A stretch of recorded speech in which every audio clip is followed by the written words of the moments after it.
1,00,000 మంది శివభక్తులతో కలిసి మహారుద్రాక్ష పూజలో పాల్గొనండి. వెంటనే కాల్ చేసి మీ పేరును నమోదు చేసుకోండి. హాయ్ హలో నమస్తే, welcome back to Suman TV. English మనం సుమన్ టీవీలో చాలా వీడియోలు చేస్తున్నాము. ఇంగ్లీష్ మీద కమ్యూనికేషన్ స్కిల్స్ ఎలా ఉండాలి. చాలామంది అనుకుంటారు ఇంగ్లీష్ నాకు వచ్చేసింది, ఇంకేంటి నేను చాలా మాట్లాడేస్తాను, నేను లైఫ్ సెటిల్ అనుకుంటారు. చాలామందికి ఏంటంటే ఎంత ఇంగ్లీష్ మీడియం నుంచి చదువుతున్నప్పటికీ కూడా ఎక్కడ రిజెక్ట్ అవుతూ ఉంటారంటే ఇంటర్వ్యూస్లో కానీ, కమ్యూనికేషన్ కానీ, ఒకరితో ఒకరు కమ్యూనికేషన్ చేయండి అన్నప్పుడు కానీ, ఒక స్పీచ్ ఇమ్మన్నప్పుడు కానీ, వాళ్ళ గురించి వాళ్ళని చెప్పమన్నప్పుడు కానీ ఖచ్చితంగా వాళ్ళు ఫెయిల్ అవ్వడం జరుగుతుంటుంది. ఎందుకంటే ఇంగ్లీష్ మీడియం చదివినా కూడా ఆ కమ్యూనికేషన్ స్కిల్స్ అనేది, లెర్నింగ్ ఇంగ్లీష్ అనేది చాలా డిఫరెంట్గా ఉంటుంది. సో ఈరోజు నేను ఒక ఇంపార్టెంట్ టాపిక్ అయితే రావడం జరిగింది. మనం చాలా ఎగ్జామ్స్ రాస్తూ ఉంటాం కదా, అంటే అబ్రాడ్ ఎడ్యుకేషన్కి వెళ్ళాలి అనుకున్నప్పుడు ఐసెట్, ఐలెట్స్, టోఫెల్ ఇలాంటి ఎగ్జామ్స్ అన్నీ ఉంటాయి. సో ఇలాంటి పరీక్షల్లో ఇంగ్లీష్కి చాలా ప్రయారిటీ ఉంటుంది. మరి ఇలాంటి వాటిలో మనం సరిగ్గా స్కోర్ చేయకపోయినా, సరిగ్గా మనము కమ్యూనికేషన్ చేయకపోయినా, సరిగ్గా ఎగ్జామ్ రాయకపోయినా, రేపు అబ్రాడ్ ఎడ్యుకేషన్కి వెళ్ళినప్పుడు అక్కడ కమ్యూనికేషన్ స్కిల్స్ మనకి ఇబ్బంది పడటము, అక్కడ వర్క్ చేయకపోవడం, మనకి ఇలాంటి చాలా ఎదురవుతూ ఉంటాయి. సో ఈరోజు ఇలాంటి ఎగ్జామ్స్లో ఇంగ్లీష్కి ఉన్నటువంటి ప్రయారిటీ ఏంటి, అసలు ఎలా ఉంటుంది, ఈ ఎగ్జామ్ ఎలా ఉంటుంది, ఏ విభాగాల్లో నిర్వహిస్తూ ఉంటారు, దీనిపైన మరింత సమాచారం అందించడానికి మనకి ఈరోజు స్టూడియోలో అందుబాటులో ఉన్నారు learning loss recovery expert Kiran Satyamurthy గారు. సత్యమూర్తి గారితో మాట్లాడదాము. ఏంటి అసలు ఈ ఐసెట్ కానీ, ఐలెట్స్ కానీ, టోఫెల్ ఎగ్జామ్స్లో ఇంగ్లీష్ ప్రయారిటీ ఎలా ఉంటుంది? నమస్తే సార్. నమస్తే అండి. సార్, మరి నేను చెప్పినట్టుగా ఇప్పుడు ఏవైతే ఎగ్జామ్స్ గురించి మాట్లాడుకున్నామో, సో అసలు అబ్రాడ్ ఎడ్యుకేషన్కి వెళ్ళినప్పుడు చాలామంది ఏంటంటే చదువుకున్న, ఇక్కడ ఇంగ్లీష్ మీడియం చదువుకుని వెళ్ళిన వాళ్ళు కూడా ఈ కమ్యూనికేషన్ ఈ గ్యాప్ వల్ల రిజెక్ట్ అయ్యి బ్యాక్ రావడం చాలా సందర్భాల్లో చూసాం. వాళ్ళు ఏంటంటే మ్యాక్సిమం వచ్చేసి ఇంగ్లీష్ సరిగ్గా రాకపోవడం వల్లనే వాళ్ళు ఫెయిల్ అవ్వడం అనేది చూసాము. మనం కొన్ని వీడియోలో కూడా మాట్లాడుకోవడం జరిగింది. సో నా ఈరోజు ప్రశ్న ఏంటంటే ఈ టోఫెల్, ఐసెట్స్, ఐలెట్ ఎగ్జామ్స్ ఏవైతే ఉన్నాయో మరి ఇంగ్లీష్ ప్రయారిటీ వీటిలో ఎలా ఉంటుంది? ఒక్కసారి మా వ్యూవర్స్కి ఈరోజు, స్టూడెంట్స్కి, అటు పేరెంట్స్కి, ఎందుకంటే చాలామంది అబ్రాడ్ ఎడ్యుకేషన్ కోసం ప్రయత్నాలు చేస్తూ ఉంటారు, అక్కడికి వెళ్ళి చదువుకోవాలి, సెటిల్ అవ్వాలి అనుకుంటూ ఉంటారు. బట్ మదర్ టంగ్ తెలుగు అయినా కూడా కొంతమందికి ఏంటంటే ఇంగ్లీష్ విషయంలో కొంచెం సెన్సిటివ్ ఉండి, కొంచెం షై ఉంటుంది, మాట్లాడలేకపోతూ ఉంటారు. సో ముఖ్యంగా ఈ ఎగ్జామ్స్లో ఎలా స్కోర్ చేయాలి, ఎలా దీన్ని మనము ఈ ఎగ్జామ్స్లో ఇంగ్లీష్ ప్రయారిటీ ఉంటుంది అనేది ఒక్కసారి క్లియర్ డీటెయిల్గా. Hello learners. It was a nice question. This is about higher education. After you complete your degree, after you complete your BTech or any other technical degree, you try to attempt these exams to go abroad for either study or for work in those countries. Now let us see what are these exams: IELTS, TOEFL, ICET. These are the three things that are given to us. Now let us check what is IELTS, what is TOEFL, and which other exams are also there. ఇప్పుడు మనం జాగ్రత్తగా చూస్తే ఒక్కొక్క exam గురించి చూద్దాం. Madam గారు మనల్ని 2 అడిగారు, నేను మిగతావి కూడా యాడ్ చేశాను. What ever exams that we have available all over the world. Okay, now IELTS is IELTS, international English language testing system. This is an exam, ఇది ఒక పరీక్ష. అలాగే టోఫెల్ అన్నారు madam, test of English as a foreign language. ఇంకొకటి ICET అన్నారు, అది ఇండియాకే పరిమితం, దాని గురించి తర్వాత మాట్లాడతాను. PTE academic, Pearson test of English academic. Next DET, Duolingo English test. అలాగే కేంబ్రిడ్జ్ ఇంగ్లీష్ క్వాలిఫికేషన్స్ చాలా ఉన్నాయండి, వాటి గురించి వేరే స్లైడ్లో ఎక్స్ప్లెయిన్ చేస్తాను. Occupational English test for doctors, nurses and other technical people. And Canadian English language proficiency index programme అనేది Canada వెళ్ళటానికి ఉపయోగపడే exam. TOEIC, this is like TOEFL, conducted in US. It is originated from US. అది America పరీక్ష. Test of English for international communication. This is very very important. Test of English for international communication. మనం test పక్కకు తీసేస్తే, of తీసేస్తే, English for international communication. English for international communication, జాగ్రత్తగా గమనించండి, ప్రతి మాట వెయిటేజ్తో ఉంది. ఈ పరీక్షలన్నీ కూడా ఇంగ్లీష్ ఫర్ ఇంటర్నేషనల్ కమ్యూనికేషన్, జాగ్రత్తగా వినాలి.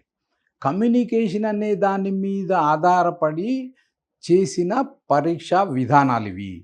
కాబట్టి వీటిలోని డీటెయిల్స్ మనం జాగ్రత్తగా ఆ అంశాలు ఏమేమి ఉన్నాయి, what are the items that are there in the testing mechanism. If you can understand, we will prepare accordingly. Okay, let us see. In all these tests, we have speaking test, listening test, reading test, and writing test. ముఖ్యంగా మనం గమనించాల్సింది, వీటన్నిటిలో ఉన్న ఈ టెస్ట్లు prepare కావటానికి చాలా ప్రయత్నం చేయాలి. అవి అన్నీ కూడా listening based, speaking based, reading and writing, LSRW అంటాం. ఈ లిసనింగ్లోనే మన వాళ్ళు మ్యాక్సిమం ఫెయిల్ అవుతుంటారు. ఓకే, ఈ టోఫెల్కి ఐల్స్కి కొన్ని డిఫరెన్సెస్ ఉన్నాయి. Now let us see the similarities between IELTS and TOEFL. IELTS and TOEFL are both internationally recognized English proficiency tests used for study, work and immigration. ఇది దేనికి పరీక్షలు మనం రాయాల్సి వస్తుంది అంటే, స్టడీకి, అబ్రాడ్ వెళ్ళటానికి, వర్క్ చేయటానికి, and immigration to migrate to that country.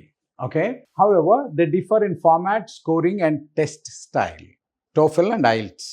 Similarities ఏంటి అంటే, both assess listening, speaking, reading, writing. Please mark my words. They test your listening capacity, they test your speaking capacity, they test your reading capacity, and they also test your writing skills. Both are accepted by thousands of universities worldwide.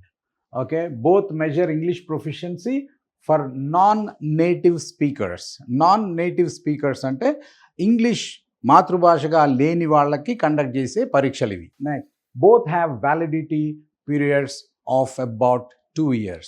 2 ఏళ్లలో మీరు ఈ పరీక్షలతో ఆ యూనివర్సిటీల్లో admission కానివ్వండి, అక్కడ work కోసం వెళ్ళటం కానివ్వండి, లేదా ఇమిగ్రేషన్ కానీ కాకపోతే మళ్ళీ రాయాల్సి వస్తుంది. Validity is only for 2 years. Next, features ఏంటి, ఐల్ట్స్ ఎలా ఉంటుంది, టోఫెల్ ఎలా ఉంటుంది, బ్రాడ్గా చూద్దాం. Purpose: study, work, immigration, mainly academic. TOEFL is mainly for academic, but whereas IELTS is for study, work and also immigration. Accepted by universities, employers, immigration authorities worldwide, IELTS, and then universities and institutions worldwide. Okay, that is the difference. Test format: paper or computer based is IELTS, primarily internet based test. Next, duration: about 2 hours 45 minutes for IELTS, about 2 hours for TOEFL. Speaking test: face to face with an examiner. The examiner flies from London and tests us here in IELTS, but whereas it is recorded responses into the microphone. Okay, next, scoring band. Ikkada cheptaru, ikkada score. Accent exposure: British, Australian, American, Canadian, etc. That is why it is called global. Okay, but whereas TOEFL is mainly based on American accent. Okay, writing style more varied, task types and more academic. TOEFL, because it is for the purpose of admission into universities in America, that testing in the writing is more academic. Okay, now let us see the differences between TOEFL and IELTS. 1, both tests are globally accepted. 2, speaking test is different. We have already seen face to face, and this is with the microphone. Listening experience is different. Uses a variety of international situations and accents, whereas this is mainly American and academic. 4th, writing style is different. IELTS, separate tasks, describable charts, graphs, diagrams, but whereas TOEFL is integrated tasks, combines reading, listening and writing, academic essay writing. 5th is there is no universally easier test. Both are difficult, both are easy for people who prepare, and both are difficult for those who are not ready. Okay, mark my words, both tests assess listening, speaking, reading, writing. Okay, then which is easier? There is no universal easier test. We have already seen this. Okay, then as far as IELTS is concerned, we have international English proficiency tests, and they are like this. We have already gone through the entire thing. From Britain comes from CEFR. What is CEFR? Common European Framework of Reference for Languages. These languages can be French, Italian, Spanish, Chinese, whatever. But there is a body which is called Common European Framework of Reference for Languages. CEFR. వీటిని A1, A2, B1, B2, C1, C2గా విభజిస్తారండి. అంటే మొత్తం 6 levels ఉంటాయి. బిగినర్స్వి A1, తర్వాత A2 basic, then independent user of language B1, B2, advanced user of language that is proficient user C1, C2. ఈ categories ఉంటాయి. వీటిల్లో మనకి తెలియని విషయం ఏంటంటే టోఫెల్ దాకా, ఐల్ట్స్ దాకా వెళ్ళకముందే 3-4 ఏళ్ల పిల్లలకే ఈ common European framework of reference for languages అనే బాడీ పరీక్షలు కండక్ట్ చేస్తుంది. ఈ పరీక్షలని మనం చిన్నప్పటి నుంచే మొదలు పెడితే వాళ్ళకి ఈ ఐల్ట్స్ కానీ, టోఫెల్ కానీ, మిగతా ఇంటర్నేషనల్ ఎగ్జామ్స్ ఏవైనా సరే అలవోకగా రాసేసి పరీక్షలు పాస్ అయిపోతారు. ఎందుకని? ఇవన్నీ రాసేది మనం ఆయా దేశాలకు వెళ్ళి ఆయా ప్రజలతో మమేకమై ఆ సొసైటీలో అబ్జార్బ్ అవటానికి. అది వదిలేసి పరీక్ష కోసమే చదివినంత కాలం మనం చాలా ఇబ్బందులు పడుతూ ఉంటాం. సో చిన్న పిల్లల దగ్గర నుంచి చూస్తే pre A1 status, A1 movers, flyers, key, preliminary, first, advance, proficiency, ఇట్లా A1 నుంచి C2 దాకా గ్రేడ్స్ ఉంటాయండి. Okay, right.